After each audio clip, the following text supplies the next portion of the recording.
Basalt பாவனாது அதான் பாத்தியா நானே ஐயோ அது என்ன சொல்றது 47 யூனிட்ஸ் அது என்ன சொல்றேன்னு மிஸ்டர் டோனியால கூட எதுவும் பண்ண முடியல அந்த தோனியே ஒன்றும் பண்ணல இல்ல அவங்க தோனியை யூஸும் பண்ணல அப்படிதானே ஆனா இப்போ டீலர்ஷிப் எல்லாம் எக்ஸ்பேண்ட் பண்ணிட்டு இருக்கணும். திருநெல்வேலியில டீலர்ஷிப் வேலை நடந்துட்டு இருக்கு பார்த்தோம். இல்ல என்னதான் சிட்ரன் நினைச்சிட்டு இருக்குன்னு தெரியல. டீலர்ஷிப் எக்ஸ்பேண்ட் பண்ணாலும் டீலர்ஷிப் எக்ஸ்பேண்ட் பண்ணது வெளியே தெரியல. கார் வரது வெளியே தெரியல. மெயின் விஷயம் கார் ஆட்ல வரல, எங்கேயுமே வரல, நம்மளே கண்ணுல பார்க்கல.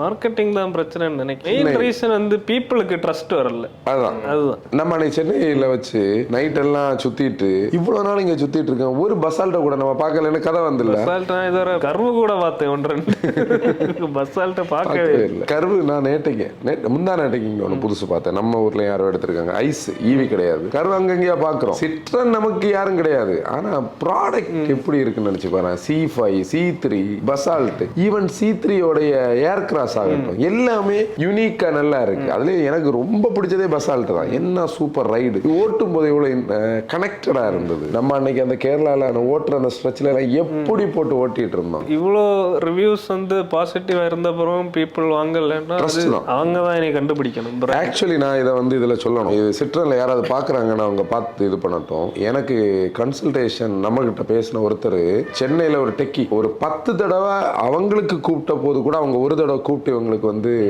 இது பண்ணலன்னு சொன்னார். பசால்ட் C3க்கு யாரோ இது சொல்லி இதேதான். C3க்கு அவர் வந்து திருச்சியில யாரோ எங்கன்னு தெரியல. ஆமா C3க்கு இதே கதை சொன்னாங்க. அப்போ டீலர்ஸ் அப்படி இருந்தா என்ன பண்ண முடியும்? அப்படியெல்லாம் பார்த்தேன்னா நீ சில பிராண்ட்ஸ் எல்லாம் நினைச்சு பாரு, இன்னொரு டைம்ல இந்தியாவில் வளர்ந்துட்டு வருது. இவங்க அப்படி ஒண்ணுமே பண்ணல.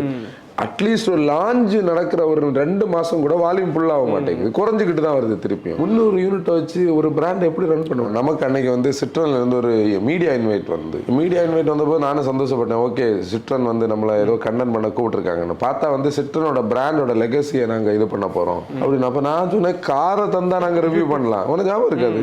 பிராண்டோட லெகசியை நாங்க பேசி எங்க ஆடியன்ஸுக்கு என்ன சொல்ல போறோம்? நம்ம பீப்புள் வந்து லெகசியை வச்சு நம்ம லெகசியை நீ பேசக்கூடாதுன்னு சொல்றதாக்க போன தடவை நம்ம வந்து சொன்னது லெகசியில இனி ஸ்கோப் இல்ல, பிராக்டிகலா குடுக்குற காசுக்கு என்ன இருக்கு அதுதான் வேல்யூ. அவங்க போற ரூட் வந்து கரெக்டா இல்லையோ நான் நினைக்கிறேன். 500 யூனிட்ஸ் 509 எப்படி ரன் பண்ண முடியும்? டீலருக்கு என்ன கிடைக்கும்? பிராண்டுக்கு தான் என்ன கிடைக்கும்? எப்படி இதை ரன் பண்ண போறாங்க தெரியல. நீங்க இப்ப பார்த்த இந்த கிளிப் வந்து நம்மளோட ஃபுல் பாட்காஸ்ட்ல இருந்து வெட்டின ஒரு கிளிப்பை தான் நீங்க பார்த்திருப்பீங்க. ஃபுல்லா பார்க்கணும்னு சொல்றீங்கன்னா அந்த வீடியோட லிங்க் வந்து டிஸ்கிரிப்ஷன்ல இருக்கும், நீங்க பார்க்கலாம்.